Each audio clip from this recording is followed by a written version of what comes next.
Right. Good afternoon, everybody. Thank you for joining us on our All About Nutrition podcast today. My name's Kyle and we got Justin with us. He's quite the expert on our topic. Have you ever heard the claim that drinking red wine can offer potential health benefits? That's rhetorical. Everybody's heard that. But maybe you've seen some headlines tying the health benefits around resveratrol being found in red wine. We want to find out if this claim is true or not, or if it's just another example of media hype. So that's what me and Justin are going to dive into today as we discuss our research on the topic. So to give you some background information on resveratrol, there's several things actually. It belongs to the polyphenol stilbenoids group. It's essentially, it's just two phenol rings linked by an ethylene bridge. Pretty simple. It comes from a phytoalexin, which is produced by plants, which are injured or they're under attack from fungus, bacteria, pests, whatever it may be. And that's why we tend to find resveratrol in the skins of fruits like grapes and blueberries and things like that. So the difference between the red wine and the white wine, why the hype is so much around the red wine, is because red wine is fermented with the grape skins, whereas white wine is not. That's why you find a little bit more antioxidants, vitamins, so on and whatnot in red wine versus white wine. So as we're defining what resveratrol is and where it comes from, we can kind of see why this compound is being researched so heavily, and why there's so much hype around it. So this is where I'd like to ask you, Justin, being on the show, some questions when it comes to what the scientists have found beneficial about this thing. Have they made any breakthroughs or found any different uses for resveratrol? Yeah, so resveratrol, it's been touted for its potential health benefits, including that of improving cardiovascular health, being anti-inflammatory, and being anti-aging. And when it comes to improving cardiovascular health, researchers from the University of Bologna, Italy, have found that resveratrol can potentially lower blood pressure, reduce LDL cholesterol levels, and improve blood flow. And all of this can ultimately help in reducing the risk of heart disease, diabetes, and chronic conditions, which we've discussed in class. Now, as for being anti-inflammatory, scientists from, and I apologize for mispronouncing, Hunan Agricultural University in Changsha, China, have found that both in vivo and in vitro, resveratrol can stop certain immune cells from producing molecules that promote inflammation. And specifically, it may prevent lymphocytes from producing IL-2 and interferon gamma molecules, as well as preventing macrophages from producing tumor necrosis factor alpha molecules. And these molecules, basically, they're important in fighting infections and destroying harmful substances like bacteria and viruses. However, if they're produced in excess, these molecules can lead to chronic inflammation. And as we've discussed in class, that's not a good thing, because it's associated with many diseases like cardiovascular disease, diabetes, and cancer. So resveratrol, it may help to suppress their excess production, leading to a decrease in inflammation and thereby helping to prevent chronic inflammation, and thereby helping to prevent chronic inflammation-associated diseases. Okay. And lastly, for resveratrol having its anti-aging properties, some studies have suggested that resveratrol may help to slow down the aging process and increase the lifespan in animals.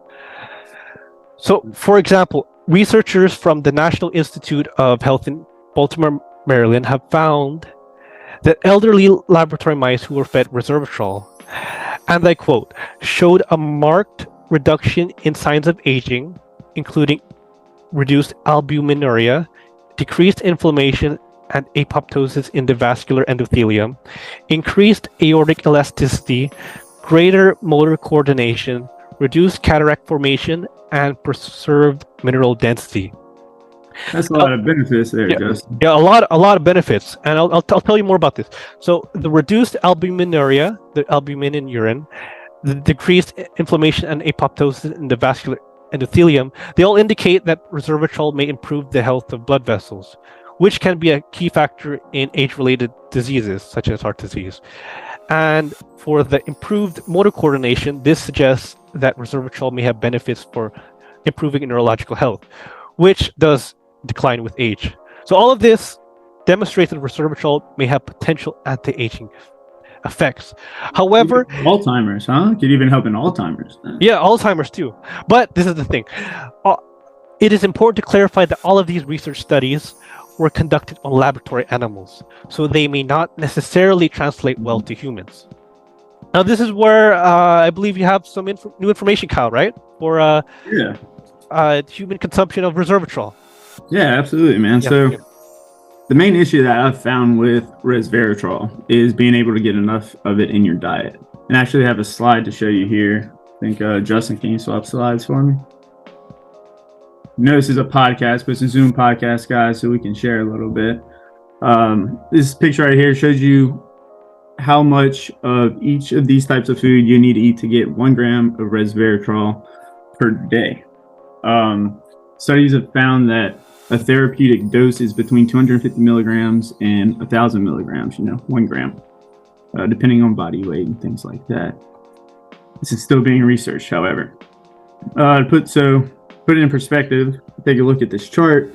You can see that you would need about 500 liters of red wine a day to get 1 gram of resveratrol, which I think the consequences of drinking that much alcohol are going to outweigh the benefits of the 1 gram of resveratrol. But what do you think, Justin?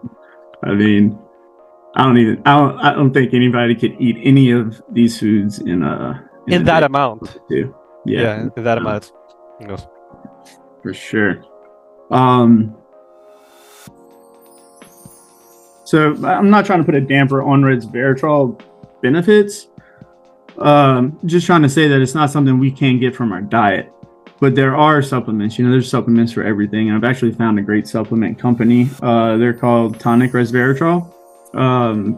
They're capsulated. It's a capsulated formula. The capsules are vegetarian, if that makes a difference for you. But this is the purest resveratrol supplement on the market, 98% purity. So if you're looking for something to maybe get some of these benefits that Justin was talking about, this would be a good product for you. But with supplements and medications, things like that, we always have to talk about side effects. They found no short-term side effects in people having 1 gram of resveratrol per day. They really didn't see any side effects until people reached over 2.5 grams a day. They started seeing things like nausea, vomiting, almost like feeling under the weather type of issues from it. As far as long-term side effects, there's not been enough research.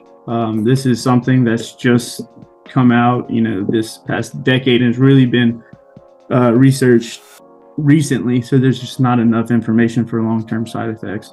But they do tell you it's something you don't want to take if you have thin blood or if you're going into surgery or something like that, because it's going to thin your blood even more. And you don't want to take it if you're pregnant, just for the simple fact that there's not enough scientific research behind it to prove any type of safety. So with that being said, I think we're about ready to conclude, Justin. Unless you have anything you wanted to add to that. Nothing more, yeah. So, there you have it, folks. After conducting a thorough review of the scientific literature, it is clear that the claim that drinking red wine can offer potential benefits is in fact untrue. And studies have shown that there is not enough resveratrol in a single serving of red wine to induce the therapeutic benefits of improving cardiovascular health, being anti-inflammatory, and being anti-aging. In fact, the only way to achieve these benefits is, as what Kyle had mentioned, is through the consumption of resveratrol supplements. Now, before we wrap up, we have created an online survey to gather your opinions on this matter. We would love to hear your thoughts on whether you think you will incorporate more wine into your diet, or if you would consider taking resveratrol supplements. Some of these questions can be found in the survey link in the chat box. And lastly, I would like to thank all of you for taking the time to listen to our podcast and learn about this topic. I hope all of you have found this information valuable and that it has provided you with a better understanding of the science behind the claims about red wine and resveratrol. So have a great rest of your evening and goodbye for now. Thank you, guys. Audio